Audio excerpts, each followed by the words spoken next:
तो यशवंत देशमुख, जो देश के सबसे बड़े चुनावी विश्लेषकों में से एक हैं, सी वोटर नाम की कंपनी एजेंसी भी चलाते हैं। यशवंत, जो आपका गुजरात का आंकड़ा है, आप 30 से 31 से 43 दे रहे हैं, हम 19 सीटें दे रहे हैं, तो मैं उस आंकड़े में अभी नहीं जा रहा हूं। लेकिन जिस गुजरात में कभी 149 सीटें भी जीती कांग्रेस ने, आज उसकी हालत ये कि उसके और आम आदमी पार्टी एक न्यू एंट्रेंट के वोट परसेंटेज में मुश्किल कुछ 5, 7, 8% का फर्क रह जाए। यह कांग्रेस के लिए क्या संकेत है? ये पहला चुनाव है संदीप जिसमें बड़ा विचित्र सा एंटी इनकम्बेंट सेंटिमेंट हमको देखने को मिला। सामान्य रूप से एंटी इनकम्बेंसी का सेंटिमेंट हमको सत्ताधारी पार्टियों के खिलाफ दिखता है। मुझे लगता है कि मेरे करियर में ये पहला चुनाव मैं देख रहा हूं जहां एंटी इनकम्बेंसी का सेंटिमेंट मुख्य विपक्षी पार्टी के खिलाफ काम करता हुआ दिखा। 1900 जस्ट अभी आप ये देखिए कि 4-5 साल पहले जो 99 सीटें भारतीय जनता पार्टी को गुजरात की जनता ने दी थी, उसके खिलाफ 77 सीटें कांग्रेस को दी थी, इस उम्मीद के साथ में कि कांग्रेस एक एग्रेसिव अच्छे विपक्ष की भूमिका का निर्वहन करेगा। लेकिन कांग्रेस ने इन्वेस्ट बैक नहीं किया गुजरात में, और आज की तारीख में उस क्षोभ का अगर फायदा, उसका लाभ आम आदमी पार्टी लेती है, तो इसके लिए अब गुजरात की जनता को दोष देना शायद गलत होगा, और पोस्टर्स को तो दोष देना सबसे बड़ा मूर्खता की बात होगी, क्योंकि आपका भी आकलन संदीप गलत नहीं है। जो हमारे आकलन में जो कांग्रेस को हम सीटें बता रहे हैं, उसमें तकरीबन आधी सीटें ऐसी हैं जो मार्जिनल है।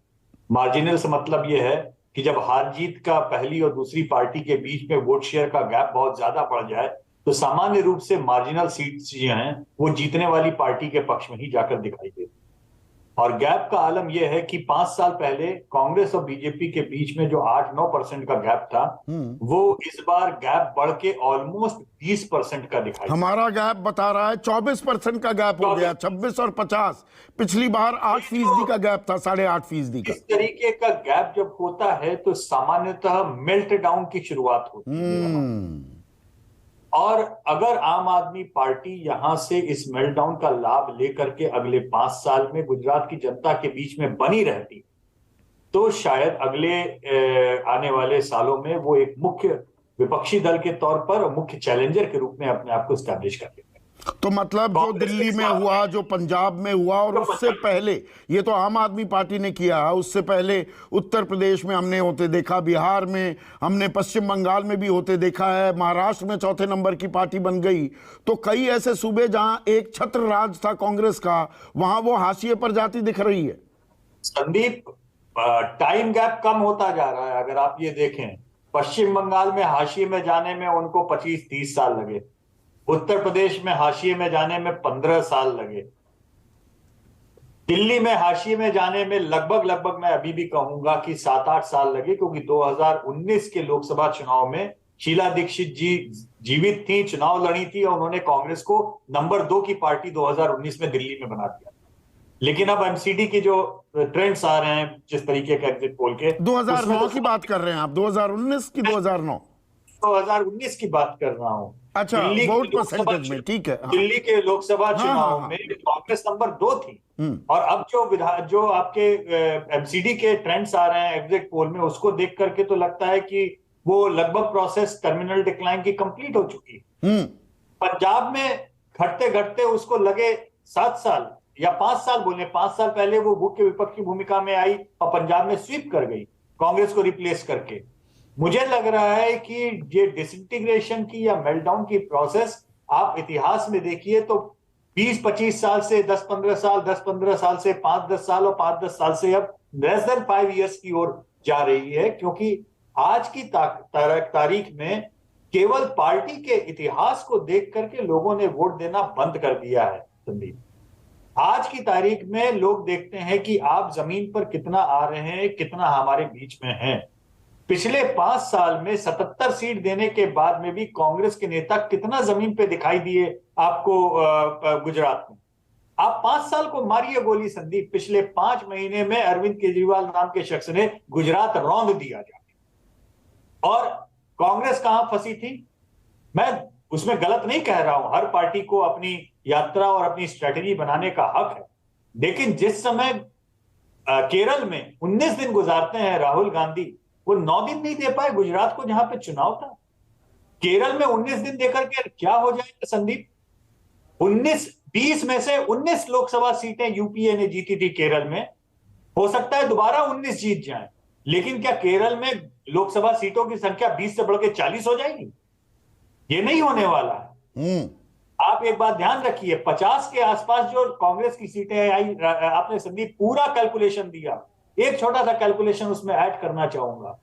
50 के आसपास जो कांग्रेस की सीटें आई, उनमें 3 राज्यों का सबसे बड़ा योगदान था, केरल, तमिलनाडु और पंजाब। इनमें से केरल और तमिलनाडु, ये दोनों में तो फिर भी कांग्रेस अपने नंबर बचा ले जाए शायद, क्योंकि तमिलनाडु में स्टालिन की पॉपुलैरिटी अभी भी एक मुख्यमंत्री और नेता के रूप में बहुत है और कांग्रेस उनकी पिगी राइडिंग कर रही है। लेकिन आज पंजाब में क्या 7 सीटें लाने की स्थिति है पंजाब में कांग्रेस की? आप 51 सीटें 53 सीटें जो भी आप लेके आए थे, उनमें से अधिकांश जगहों पे जहां से आपकी मुख्य सीटें आई थी, उनमें से एक जगह पे आप ऑलरेडी लॉस में हो, 2 जगह पे आप विकेट बचाने की कोशिश कर रहे हो, लेकिन ये पैसिव पॉलिटिक्स हो गई सर। ऐसा आजाद भारत के चुनावी इतिहास में पहली बार हुआ है कि कांग्रेस पार्टी लोकसभा आपने सीटें बता दी और राज्यसभा भी जोड़ दूं तो 100 से नीचे के आंकड़े पर सिमटी हुई है, 84 कुल मिलाकर इनके सांसद हैं। जी बिल्कुल, और ये मैंने बोला, एक अंग्रेजी में शब्द है एग्जिस्टेंशियल क्राइसिस, शायद हिंदी में उसका तर्जुमा सही होगा कि अस्तित्व का संकट। इसीलिए मैंने सवाल ही वो रखा, अस्तित्व का खतरा। जी, तो ये बिल्कुल है और भारत जोड़ो यात्रा के परिणाम दक्षिण में आपको अच्छे दिखे, क्योंकि दक्षिण में आप ऑलरेडी मजबूत थे।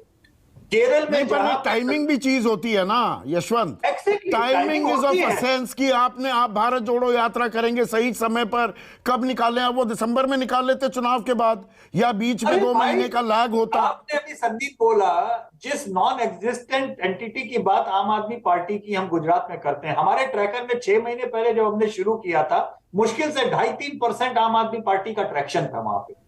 6 महीने में वही पार्टी आज ट्रैकर्स में आते आते हम लोग ने 20-21% पे छोड़ा था। एग्जिट पोल में आपके ऑलमोस्ट 20% का थ्रेशोल्ड वो भी क्रॉस करना है। 6 महीने में 2-2.5% से 20% की जर्नी क्यों हुई?